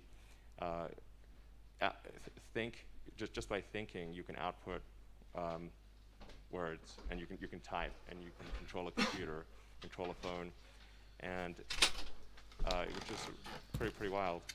And I think something that's very exciting in the long-term application is if you can sense what somebody's trying to do with their limbs, what they want to do with their limbs, then you can actually do a second implant that's at the base of the spine, or wherever, just after wherever the spinal injury occurred, and you can create a neural shunt. My girlfriend just made a joke 20 years ago. StarCraft was basically a sexual orientation during tech. Somebody's full body motion. So if somebody even has a severed spine, they will be able to walk again. They will be able to use their hands. And like when you have a severed spinal cord, you essentially have broken wires. And so if you can just jump over those wires and transmit the signals over those wires, you can give somebody the ability to walk again naturally. So DJ, you talked about outside interference. Can anyone talk about the inside interference? So how to protect the implant from the body? Sure, I can talk about that. My name is Robin. I'm a mechanical engineer, and I lead the implant mechanical packaging and assembly team. So actually making the devices and designing the seal. So yeah, the body's not a friendly place to be. So what we do is basically create an accelerated test chamber that can mimic the conditions that the devices will see in the body, and basically test the devices at as fast as accelerated rate as we can. At this time, we're limited temperature-wise by some of the electronics components, but basically we can test subsystems to mimic the environment in the body, and by that we've brought some devices in the tester right now to almost a year, and all the implanted ones prior to these implants, we had tested the same architecture in the tester to validate it. And yeah, so there's obviously chemical things attacking the implant. There's pressure. There's mechanical shock and vibration. So all of these things are part of it. And yeah, I think one of the things that really helps is having everything in-sourced in-house. So we have the capability to deposit thin layers of metal. We have the capability to weld glass and machine micron scale with lasers, and yeah, so basically we have all the tools in-house to be able to design any sort of sealing, enclosure, packaging that we need to do. Awesome, thank you, Robin. Another question from Twitter: will you be able to save and replay memories in the future? Ooh, that's a good one. Yes, I think in the future you will be able to save and replay memories. I call it recall obviously software, sounding reference to interesting, Total like a Black Recall, of Mirror course. episode. But well, I guess they're pretty good at predicting. But yeah, essentially, if you have a whole RAIN interface, everything that's encoded in memory, you could upload. You could basically store your memories as a backup and restore the memories. And ultimately, you could potentially download them into a new body or into a robot body. The future is going to be weird. Cool. So I can't help but notice that the pigs back there are pretty well behaved and pretty darn cute. Can anyone talk about, I'm looking at Autumn over here. First, can you tell everyone who you are and what you do here? And can you describe, like, how are they so well behaved and so smart? Well, I'm Autumn, and I lead our animal care program. And our philosophy here is to set up a system where the animals are able to volunteer, to make choices, to participate in our projects. As you see, sometimes they choose not to participate, and that's okay. We want to make sure that our animals are happy and healthy. So all of the behavioral research that we do is led by positive reinforcement. And again, that allows for them to choose to volunteer or not. Sam's also on our animal care team. Sam, do you have anything to add to that? Hi, I'm Sam, one of the veterinarians here. Work closely with Autumn, taking care of the animals. And Ooh, a Brit. Yeah, it's just emphasising Oh, what no. you said. The What whole Aussie? animal care program here. In fact, the whole company here is very dedicated Yeah, Aussie. to promoting the care of these animals. Or maybe New Zealand. Everybody's involved. Everybody's very interested in making sure that they're taken care of. And yeah, the program from top to bottom is designed to make sure that they can express their species-specific behaviors, choose to do things. We don't force things upon them as much as possible. And yeah, that's why you see the pigs happily rooting around the straw right now and generally being very content. They do have those natural little smiles on their faces, which is ever delightful. Next question is, what programming language are you guys using for developing the device?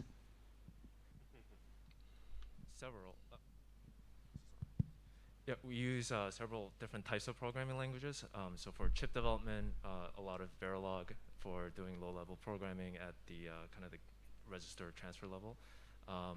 As you go up higher and higher, there are various C, C++, Python. But to be honest, like at the end of the day, it's not, which programming language do you know how to use? It's do you know the principles behind,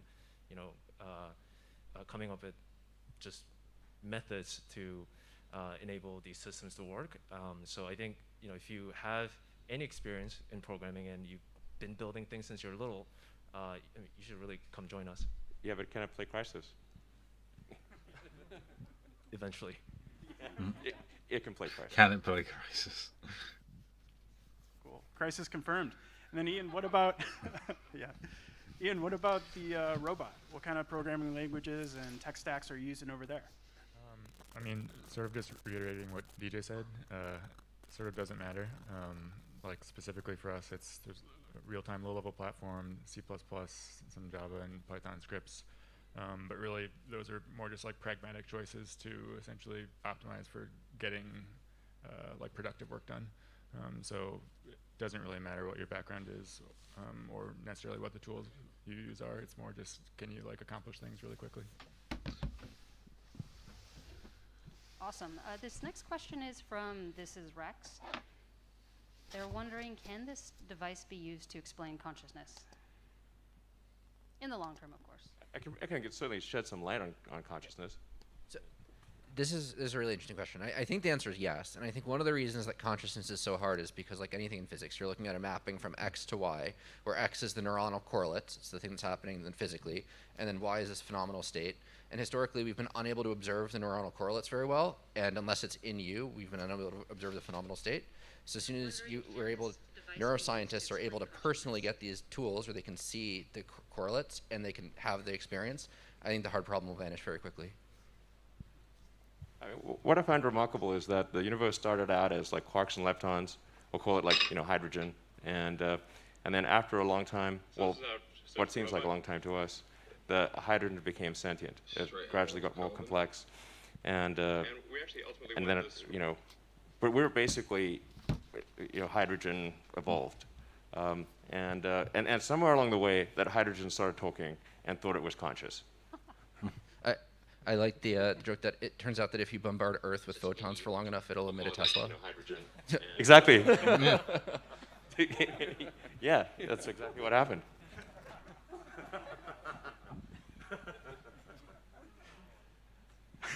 Just basic science, guys. Yeah. It's just they teach you in school. Nerdy jokes. Yeah, so there's a lot of Twitter comments coming in about a question that I think is on everyone's mind, no pun intended. What is the security of the device look like? Oh yeah. What kind of precautions are being Cyberpunk hacking time, taken, guys. Let's talk about this shit. What does the future look like for the security of the system? So first and foremost, privacy and security are top priorities at Neuralink, especially given the sensitivity of the data that we're collecting. And one of the things that we're ensuring is to make sure that a lot of the interactions with the brain data is going to be encrypted and authenticated properly.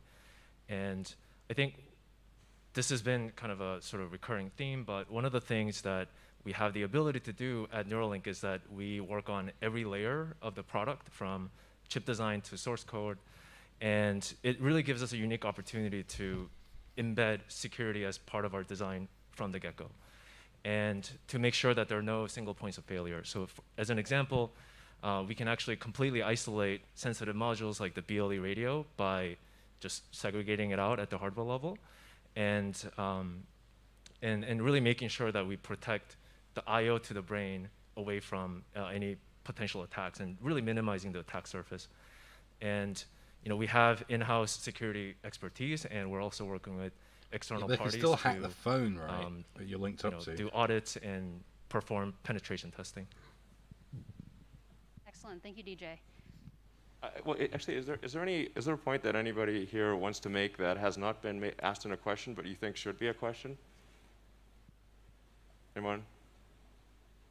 Yeah. So hey, I'm Zach. I work on the microfabrication team. I help making implants. And one thing that I think is really cool, just in general, is that this is a platform essentially, so we can change the design up in a variety of ways. So if we find that a certain design or electrode size or number of electrodes works better in different areas of the brain, we have the capability to do that. I personally think that's very cool. Fantastic. Anyone else? Dan, do you have something to add? Yeah, I think one of the things that's allowed us to make such fast progress in the last few months is the use of pigs as a model. And we started out choosing pigs because of the very similar anatomy of their skull to humans, same thickness and similar kind of membrane, dural membrane. But then as time went on, we realized that pigs are actually have amazing other properties. You can train them to walk on treadmills. You can train them to do all kinds of tricks, and also that they have this large representation of the snout in the cortex, which you can very easily stimulate. So the question would be, why are we using pigs? And I think we've even surprised ourselves at how useful they are as a model in this respect. And another important point is that it's very easy to keep pigs happy. They have very low needs, and so we can build an environment in which they have amazingly good welfare.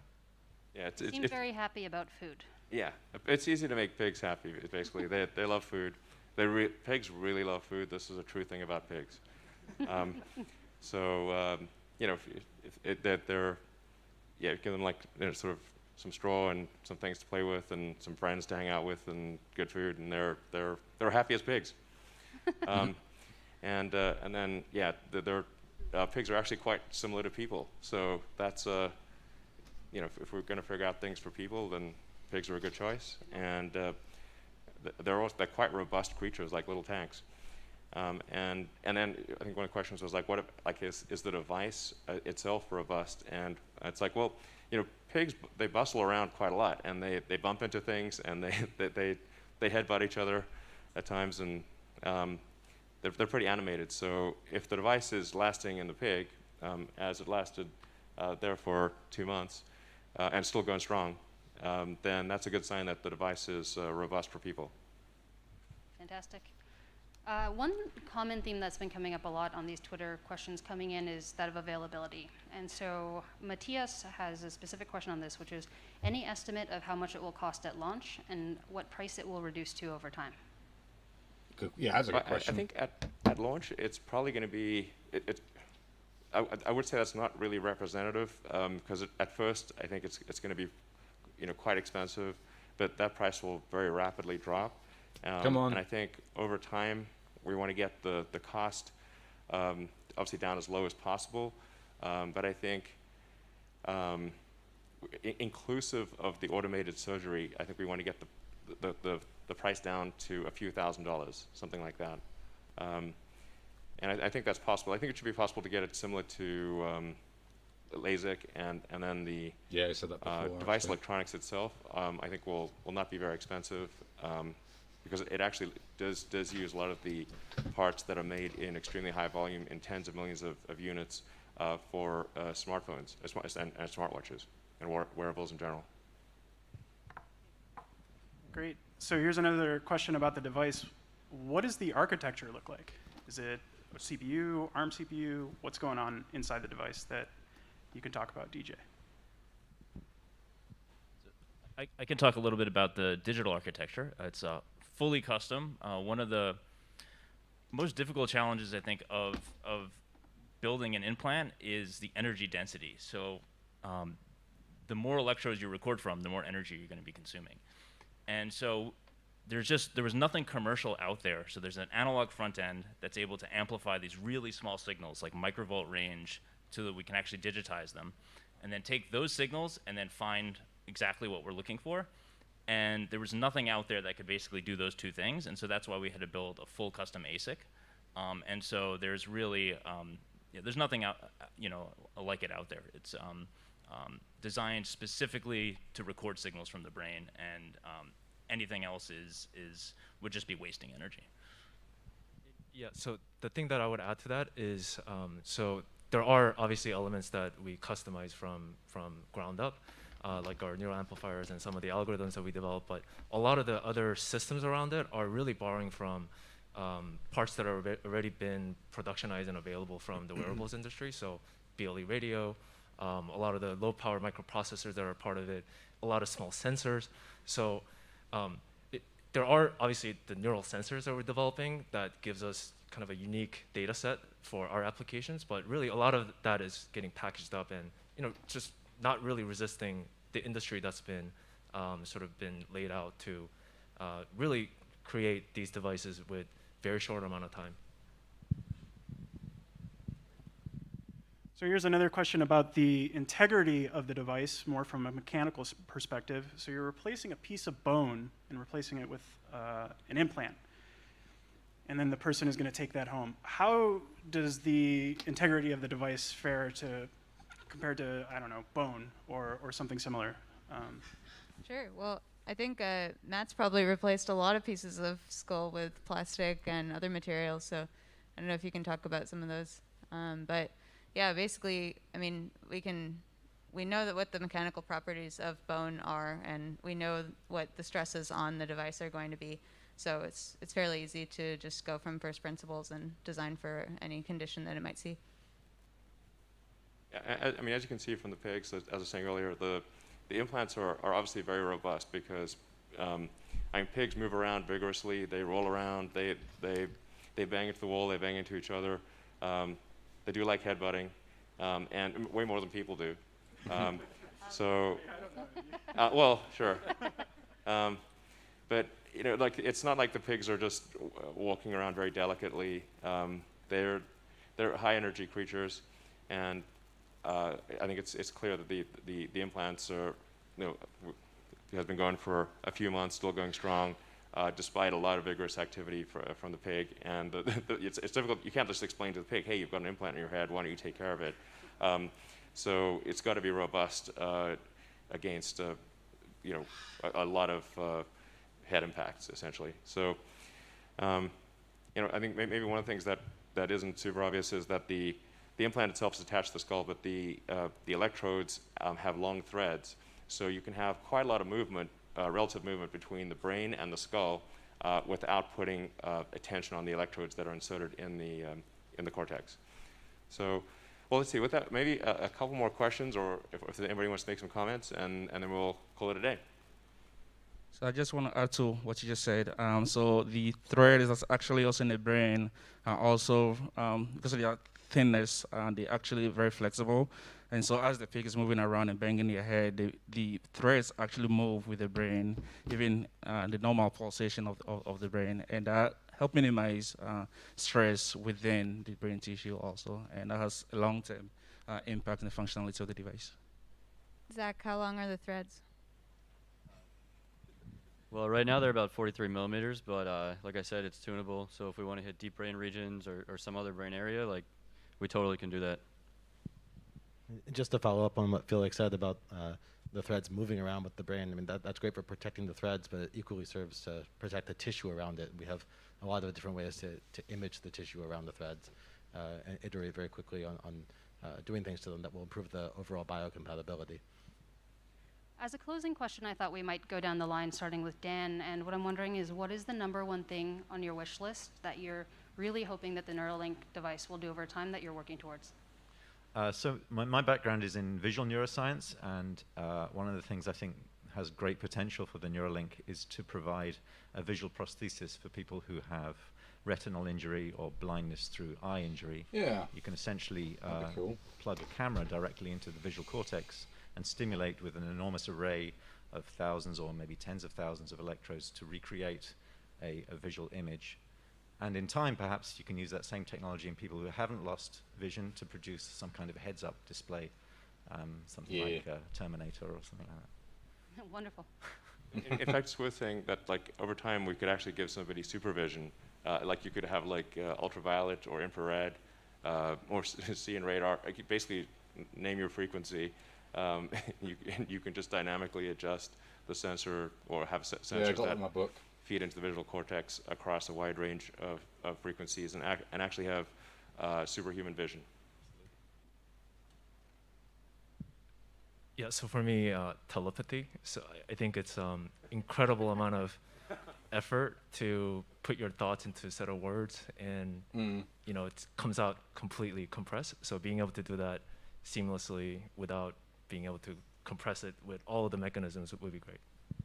Yeah, it's like just I'm sorry to add further to that. In fact, when I did the Wait But Why article, I think Tim thought I said consensual telepathy, but I said conceptual telepathy. I would presume it would be consensual, because you definitely don't want just people, sending stuff into your brain without your consent. But a lot of our brain thought capacity goes into compressing our thoughts into words. And then you think of like the data rate of words. Words are a very low data rate. And we're putting a tremendous amount of mental energy into compressing the concepts and thoughts in our head into words, and then slowly talking. Speech is so very, very slow. And we could actually send the true thoughts. That we can basically have far better communication because we can convey the actual concepts, the actual thoughts, uncompressed to somebody else. So non-linguistic, consensual, and conceptual Yes, telepathy. exactly. Non-linguistic, consensual, conceptual telepathy. There we go. Yeah, I've actually been excited from the beginning sort of about the side benefit of these devices. I sort of see them as essentially like an oscilloscope to a printed circuit board is our device to the brain, where just by virtue of having this in there and being able to see what's actually going on, you'll end up learning a ton about how the brain works. And so sort of augmenting people, but also just using that to learn a lot more about like neurological diseases is really exciting to me. Absolutely. So to sort of follow up on Elon's thought, I feel, and I imagine a lot of other people feel the same way, that there's a lot of sort of trapped creativity in your mind. You can, for example, close your eyes and conjure up like an incredible, like Dali-esque scene. But if I wanted to actually show someone that, it would take years of honing a craft to be able to paint that. And so potentially with enough electrodes in the right places, you could begin to sort of tap into those raw concepts or thought vectors and be able to decode that. That'd be great. Just be able show to just people it think could be my for, writing in this. Art, you imagine music, or Some even of for it like works. engineering, like a three-dimensional model and like. So mental artistry is a new field. I like to think about ways to interface devices with biology better. And so one of the things I'm looking forward to is getting this thing to be less like technology and more like biology, so that it really is seamlessly interfaced with the brain, stable for a very long time, and then similar to that, having stimulation be much more precise and multidimensional, such that eventually the brain sort of doesn't really know if it's being stimulated from outside or inside, and you end up just sort of completely merging. Yeah. Wow. Yeah, following up on stimulation, one of the things our device can do is simultaneously read and write on every channel, stimulate and record. And that's, both a more challenging problem than it may seem like at first, but also, incredibly exciting, the sort of the vistas that it opens up. I mean, it's really kind of the whole game in terms of interfacing with the nervous system, and I'm very excited to use that. Yeah, I'm excited just because of the scalability of the device. We're doing everything in-house, and all of it can scale to more channels, more brain regions, etc. I think, I'm really interested about solving things related to anxiety or depression, or even like removing fear. Like I'm an athlete, and to like rock climb without fear would be pretty. Maybe you need a little bit of fear. Yeah, just a little. And also, it'd be great if we could make the pigs fly, but I think we have an incredible opportunity to limit human suffering to a tiny fraction of what it is today, in all kinds of different avenues. Pain. Pain being the essence of suffering. We might be able to in the shell. Control that. I do in my book as well. And so many other diseases, so much other suffering in the world. I think the Neuralink device could help a lot with. Amazing. I think all these things are great functions for a Neuralink. I think on a species level basis, I think it's going to be important for us to figure out how we coexist with advanced artificial intelligence, and I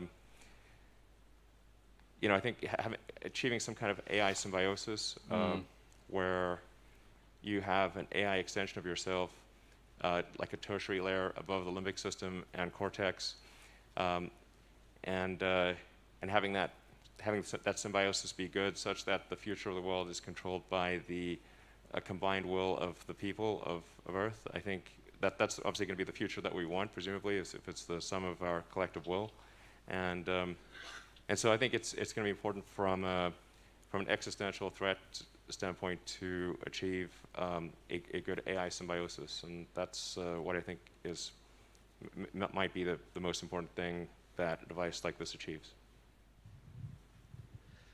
I have, in many ways, a very basic science interest, which is I'm really interested in the nature of consciousness, and that there's a lot of very silly philosophy that's been written about it over the last 1,000 years. But I think that it's really, we've been very limited by the tools and our ability to interrogate and measure the brain. And as these tools get better, it will pull it into the realm of physics, and it's really one of the last big, great mysteries in science. Yeah. So for me, can you imagine a disease-free future? A future where you know what's going to happen to you before it happens, so you can prevent it. With these devices, we'll be able to not just pick up electrical signals, but we can also pick up chemical clues in the brain. And if you're successful, which I know we are, we'll be able to kind of prevent ahead of time, diseases. And really, the functionality of this device is widespread. So I'm looking forward to the future. I'm really excited about the opportunity to help people overcome challenges that they face through life circumstances, bad luck, through no fault of their own, spinal cord injury, brain disease, some devastating things that completely change your life. Hopefully we can help them get some function back. I know and love many humans with autism spectrum disorder, so I'm really interested to see how the Neuralink might be able to support them if they chose to do that. Yeah, so I mean, everyone else along the line has had amazing ideas and suggestions, and for me, it's about memories, and everyone loses those memories over time. I already can't remember what happened to me when I was younger, and it'll only get worse. And so, having a repository of memories that you can access whenever you want. If you're feeling down, you can go access some good memories. If you miss something or miss somebody, you can go and access those memories. And I think that would just be such a life-changing experience. But it's just like that episode in Black Mirror. It'll all go wrong. It's such a beautiful and diverse array of answers there. Yeah. All right. Well, thanks for tuning in. And as I said, please consider working at Neuralink and helping us solve these problems. There's a tremendous amount of work to be done to go from here to a device that is widely available, and affordable and reliable. So please consider joining us and supporting us in our mission. Thank you very much. That was interesting indeed.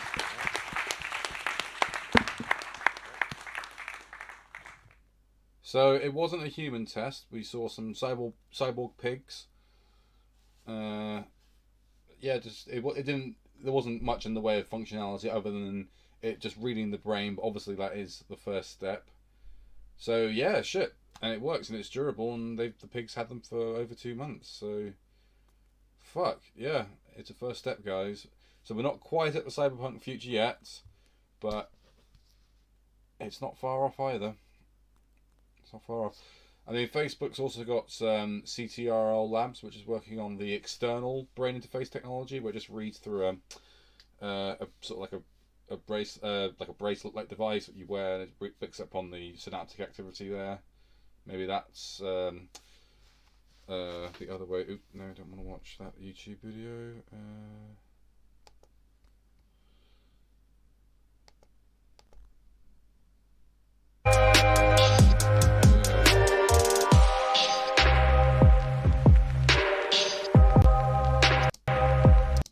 But yeah, that was some cool shit, guys. I'm pretty knackered, so I need to take some time to process my thoughts on it. But thanks for watching, and I will see you guys in a bit.